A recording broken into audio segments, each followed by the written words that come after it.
For what was a planned SOS Cuba rally outside Versailles in Little Havana, condemning the communist regime. There's a First Amendment. You criticize him and he'll put a bullet in your brain, or put you in jail for the rest of your life, or torture your family.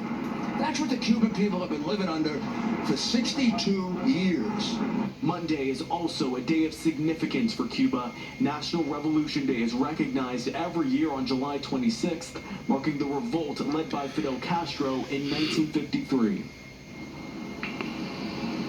And the Biden administration announced new sanctions against the regime there in Cuba. But what can be done next? Mayor Suarez has been calling for more action to be taken. Well, we know that the Biden administration is working on getting folks in Cuba internet access, along with restaffing the embassy in Havana.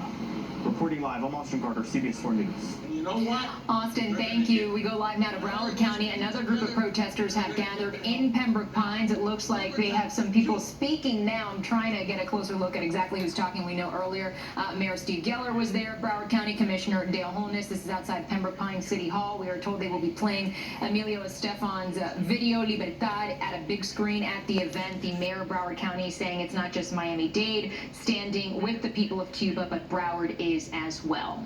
And we now head over to Hialeah, where another group of protesters are gathering to show support for those seeking freedom on the island. CBS 4's Carly Barnett joins us live with more from there. Carly? Well, Lauren, we are outside the Hialeah Park Casino. It's a little loud behind me. You can hear the program has just begun. And this was organized by Miami-Dade Commissioner Rene Garcia. I'm going to have my photographer show the scene here. Now, this is a little bit more subdued than what we've been seeing with the rallies in the streets, because this is actually a vigil in support of Cuban demonstrators who have been rallying for about 2 weeks now in support of a free Cuba.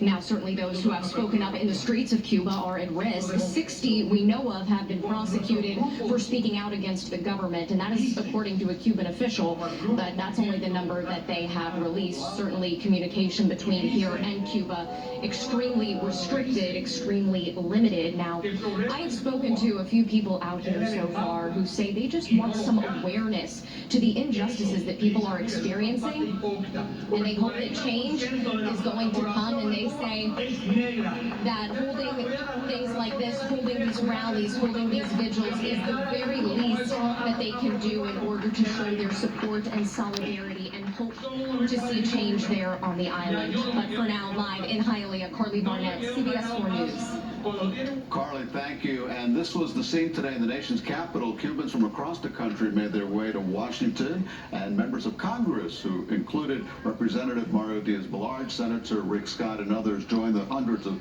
protesters near the White House. They're asking President Joe Biden to acknowledge the Cuban regime's violent treatment of those protesting on the island nation for their freedom.